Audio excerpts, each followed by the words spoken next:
Welcome to the Unraveling the Scriptures channel.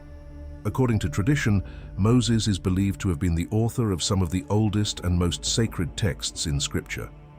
Many scholars and experts assert that he wrote foundational books of the Bible, such as Genesis, Exodus, Leviticus, Numbers, Deuteronomy, and even the book of Job. But what if I told you there is another book attributed to Moses, which has been hidden from most people for centuries?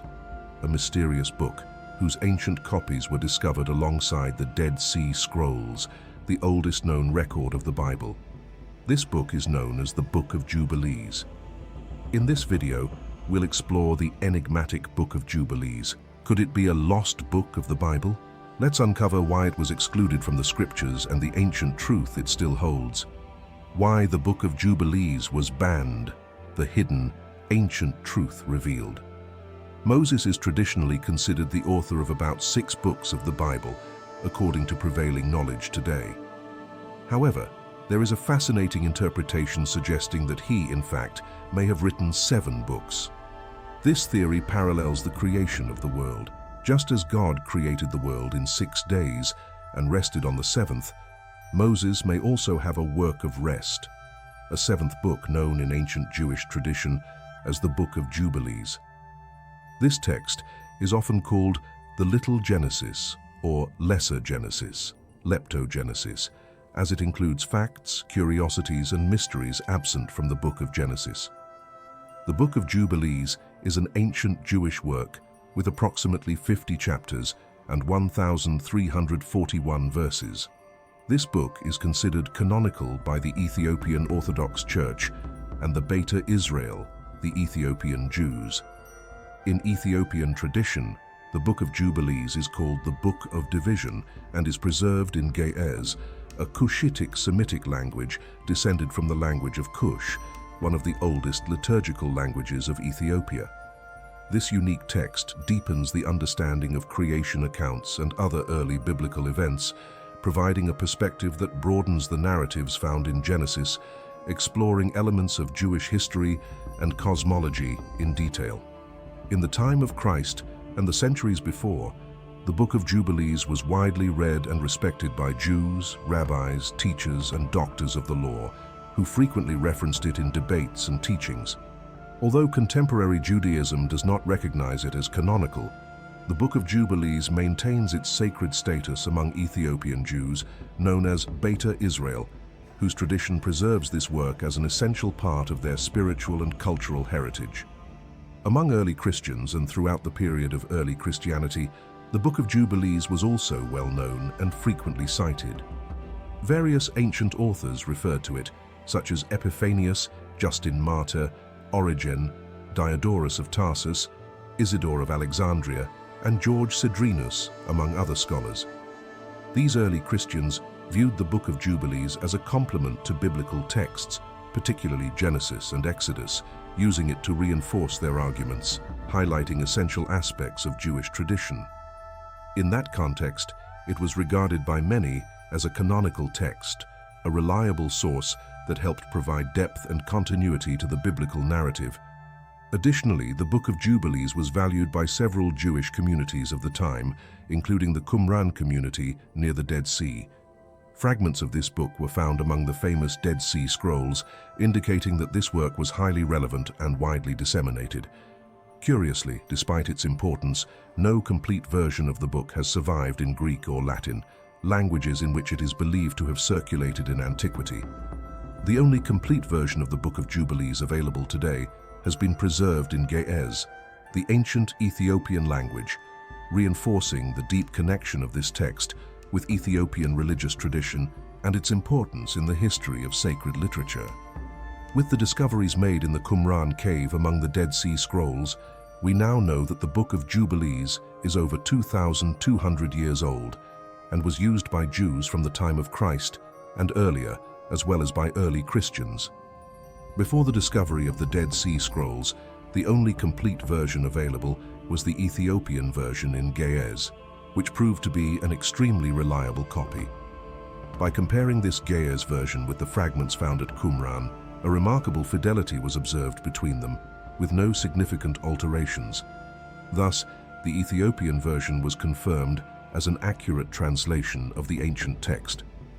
The Book of Jubilees presents a detailed narrative on the division of time, describing the days of the law, annual events, weeks of years, and jubilees of the world as revealed to Moses, who is considered the author according to tradition. This revelation, transmitted to him by angels of God during the 40 days and 40 nights he spent on Mount Sinai, grounds the book's chronology in multiples of 7, with jubilees corresponding to 49-year periods, or cycles of 7 weeks of years. According to tradition, Moses is said to have recorded the contents of this book during his communion with God and the angels on Sinai. Between 1855 and 1931, it was believed that the Book of Jubilees could have been written by a Pharisee, a hypothesis proposed by scholar Robert Henry Charles. He suggested that Jubilees was possibly crafted from midrashic interpretations that already influenced the Old Testament's chronicles.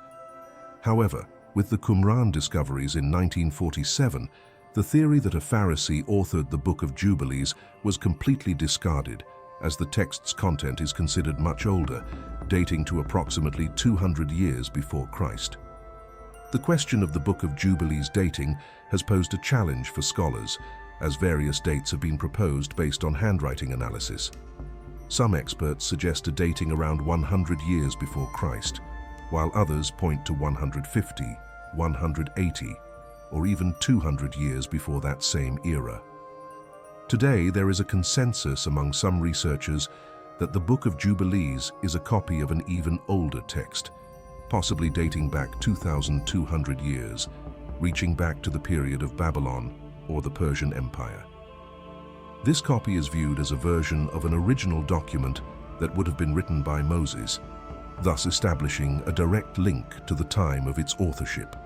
The dating of the Book of Jubilees remains a challenging topic for biblical scholars.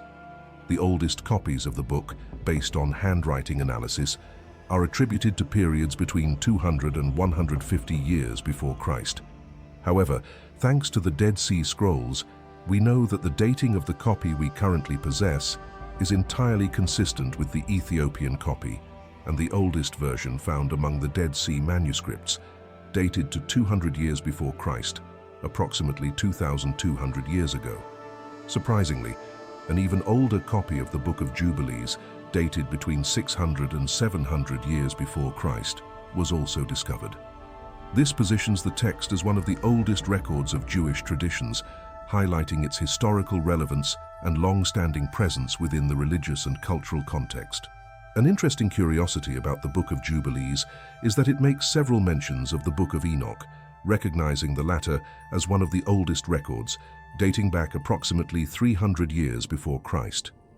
In antiquity, the Book of Jubilees was quickly adopted by the Hasmoneans, who regarded it as a primary source for the Aramaic document of Levi.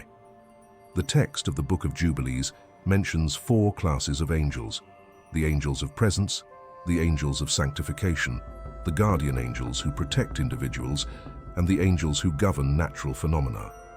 These angelic categories are also discussed in the Book of Enoch. Moreover, it is believed that these 4 types of angels were created on the first day of creation, underscoring their importance within the context of Jewish theology and cosmology. The Book of Jubilees, like the Book of Enoch, also narrates that the fallen angels united with mortal women, resulting in the emergence of a race of giants and monstrous beings known as the Nephilim, the offspring of the fallen. But ultimately, why was this book excluded from the Christian canon? Between the 4th and 5th centuries, councils and debates on canonization, such as the Council of Laodicea and the Council of Carthage, aimed to establish an official list of sacred texts to unify the growing Christian faith. These councils selected the books they deemed essential and reliable for Christian doctrine. Texts like the Book of Jubilees, already viewed as non-canonical by Rabbinic Judaism, were excluded from the Christian canon, mainly due to their association with traditions of minority groups like the Essenes of Qumran. The Ethiopian Orthodox Church, however, has preserved the Book of Jubilees in its canon to this day. Historically, Ethiopian Christianity developed independently of dominant Western and Eastern influences, maintaining ancient traditions and texts discarded by other churches. They consider the Book of Jubilees a valuable source of knowledge and tradition regarding creation, the role of the patriarchs, and divine law. Although excluded from the main canon, the Book of Jubilees remains significant for biblical and theological study, offering a unique perspective on sacred history and ancient beliefs. It helps us understand the diversity of thought and faith among Jewish and Christian communities of antiquity and sheds light on the texts that directly influenced the Dead Sea Scrolls. In summary, the Book of Jubilees was excluded from the Bible's canon due to its unique interpretations and theological practices which diverged from accepted doctrines. However, in the Ethiopian Orthodox Church, it continues to be valued and respected, preserving a tradition that offers a glimpse into a remote time and a profound faith still relevant today. I highly recommend reading the Book of Jubilees to all of you. I hope you enjoyed the video. Share your thoughts on the book if you have read it and on the ancient content it presents. May God bless you and see you soon.